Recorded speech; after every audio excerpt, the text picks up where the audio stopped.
1947 से जब से भारत का पार्टीशन हुआ था तब से भारत ने रिफ्यूजीज लोगों को एक्सेप्ट करना शुरू किया था, जहां पर पाकिस्तान और बांग्लादेश से तो रिफ्यूजीज आते ही है, साथ ही 1959 का तिब्बतन रिफ्यूजीज, 1960s का बांग्लादेश का बुद्धिस्ट चकमा रिफ्यूजीज, 1980s का श्रीलंकन तमिल रिफ्यूजीज और अभी का म्यांमार रोहिंग्या मुसलमान रिफ्यूजीज।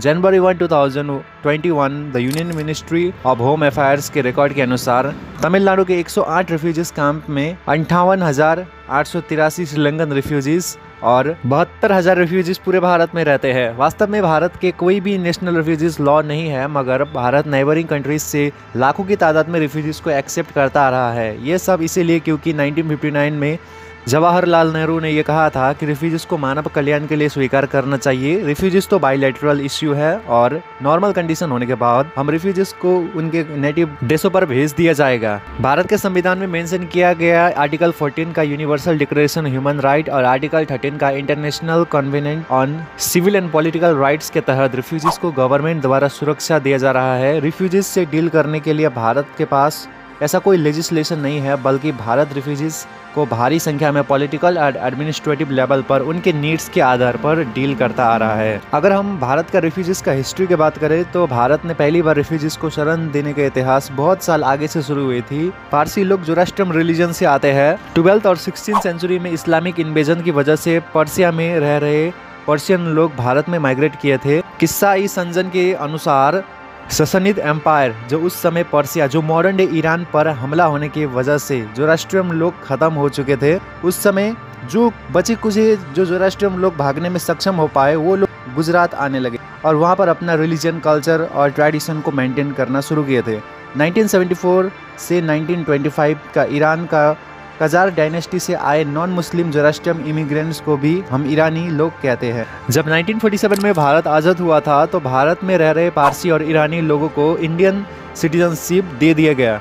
आज़ादी के बाद भारत ने तिब्बतन और श्रीलंकन रिफ्यूजीज को फ्री एजुकेशन और आइडेंटिफिकेशन डॉक्यूमेंटेशन भी देते आ रहा है। 12 दिसंबर 2019 में पार्लियामेंट ऑफ इंडिया में सिटीजनशिप अमेंडमेंट एक्ट 2019 को पास किया गया था, जिसके तहत पाकिस्तान, अफगानिस्तान और बांग्लादेश के हिंदू, सिख, बुद्धिस्ट, जैन, पारसी और क्रिश्चियन लोगों को यानी नॉन मुस्लिम कम्युनिटीज को जो 31 दिसंबर 2014 से पहले आए थे उन लोगों को भारतीय सिटीजनशिप दे दिया गया और यूँ कहूँ तो दे दिया जा रहा है। जिस भी व्यक्ति का कोई इंडियन सिटीजनशिप नहीं है उसको हम इलीगल इमिग्रेंट्स मानते हैं।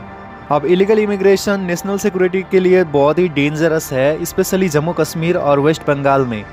ये माना जाता है कि कुछ मुस्लिम रिफ्यूजीज कट्टर इस्लामिक आइडियोलॉजी से भरे हुए हैं जो जम्मू कश्मीर, दिल्ली, हैदराबाद, मेवात और मुस्लिम मेजोरिटी जगहों पर एक्टिव है। अब रिफ्यूजीज की बात करें तो भारत में कितने रिफ्यूजीज रहते हैं, शुरू करते हैं अफगानिस्तान से। फिलहाल भारत में 11,600 अफगानी रिफ्यूजीज रहते हैं जो ज़्यादातर मुस्लिम और सिख है।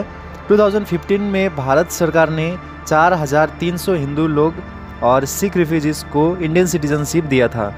बांग्लादेश की बात करें तो 1947 के भारत पार्टीशन में बांग्लादेश से बहुत से इमिग्रेंट्स वेस्ट बंगाल और असम में आए थे। अब बांग्लादेश में 1901 में हिंदूज़ का जो परसेंटेज था वो 33% था, यानी बांग्लादेश में 1/3 पॉपुलेशन तो हिंदूज़ रहा करते थे। जो आज रिसेंट 2022 सेंसस में ये पता चला है कि बांग्लादेश में हिंदूज़ पॉपुलेशन इतना घटा हुआ है कि यहाँ पर आज हिंदूज़ का जो परसेंटेज है वो 7.95 भी रह गई है। आप देख सकते हैं कि कभी भी किसी भी सेंसस में बांग्लादेश के हिंदूज़ परसेंटेज ग्रो नहीं किए हैं, हमेशा घटता आ रहा है।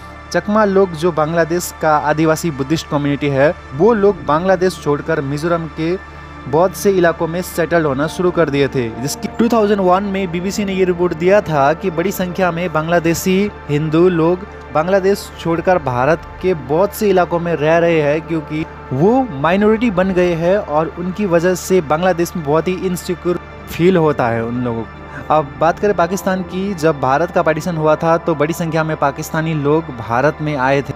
पार्टीशन के बाद 1951 के सेंसस में दिखाया गया कि 72,26,000 मुसलमान से पाकिस्तान गए थे और 72,50,000 हिंदूज और सिख पाकिस्तान से भारत आए थे।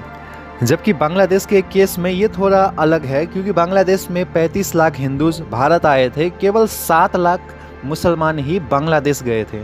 अगर हम तिब्बत की बात करें तो 14 दलाई लामा तिब्बत को छोड़कर भारत आए थे और उनके साथ साथ 80,000 तिब्बतन रिफ्यूजीज़ भी भारत में आए थे, क्योंकि उस समय चाइना ने तिब्बत पर फुल कंट्रोल जता लिया था।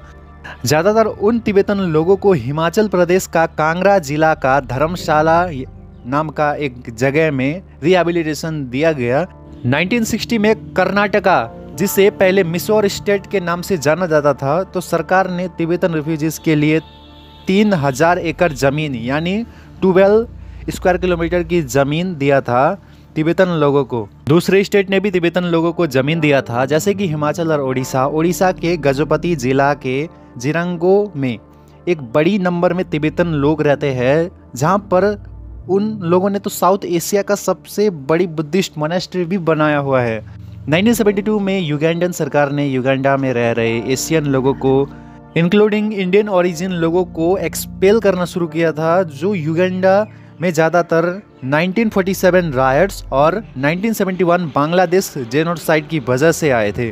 अब क्या हुआ कि 1972 में युगांडन प्रेसिडेंट अदी अमीन ने 80,000 इंडियन लोगों को 90 दिन के अंदर युगांडा छोड़ने का ऑर्डर दिया था। युगांडा ने 23,000 इंडियन जो युगांडन सिटीजनशिप थे उन लोगों को एक्सपेल कर दिया, उन लोगों का सिटीजनशिप छीना गया। उस समय एंटी इंडियन सेंटीमेंट भी युगांडन लोगों में चल रहा था। टोटल में 5,600 फार्म्स और एग्रीकल्चरल, रियल इस्टेट, कार, घर और बाकी के हाउस होल्ड गुड्स को युगांडन सरकार ने सीज कर लिया था। बाद में वो लोग इंडिया आए और उन्हें इंडियन सिटीजनशिप भी दे दिया गया।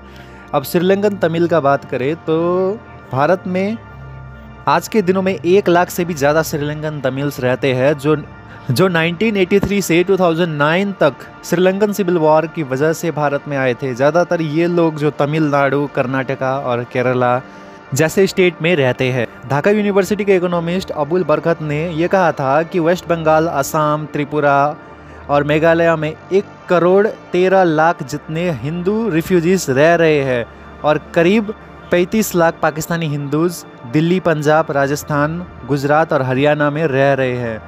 अफगानिस्तान के ऑलमोस्ट सभी हिंदू सिख लोगों ने अपने देश छोड़ दिए हैं। 1970s में अफगानिस्तान में 2 लाख यानी 1.8% हिंदूज रहा करते थे, जो आज 2020 के सेंसस में ये नंबर घट के 700 से 1350 के आसपास ही रह गई है, यानी 0.01% से 0.03%, जो कि बहुत ही छोटी नंबर है।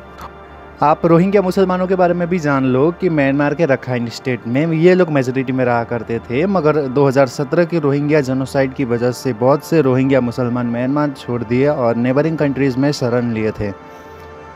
आज ये हाल है कि भारत में 40,000 के आसपास में रोहिंग्या मुसलमान है। साथ ही मलेशिया में 1.5 लाख जितना, यूएई में 50,000, सऊदी अरेबिया में 1,90,000, पाकिस्तान में 5 लाख, म्यांमार में 6 लाख और सबसे ज़्यादा बांग्लादेश में 13 लाख रोहिंग्या मुसलमान रहते हैं। म्यांमार में तो ये सारे रोहिंग्या मुसलमानों को नागरिकता इनसे छीन लिया गया है, जिससे ये लोग अपने देश में ना रह सकते हैं, ना कुछ बोल सकते हैं, ना जॉब कर सकते हैं, ना सरकार इसे सुविधा दे सकते हैं। और दोस्तों, अगर आपने हमारे प्रीवियस वीडियोस को नहीं देखा है तो आप प्रीवियस वीडियोस को भी देख सकते हैं, जहाँ पर मैं कोशिश करता हूँ कि आपसे सही टॉपिक, सही चीज़ों के बारे में आप लोगों तक पहुँचे। तो आप बाकी के वीडियोस भी चेक कर सकते हैं। हो सके तो आप चैनल को सब्सक्राइब भी ज़रूर कीजिएगा गाइस।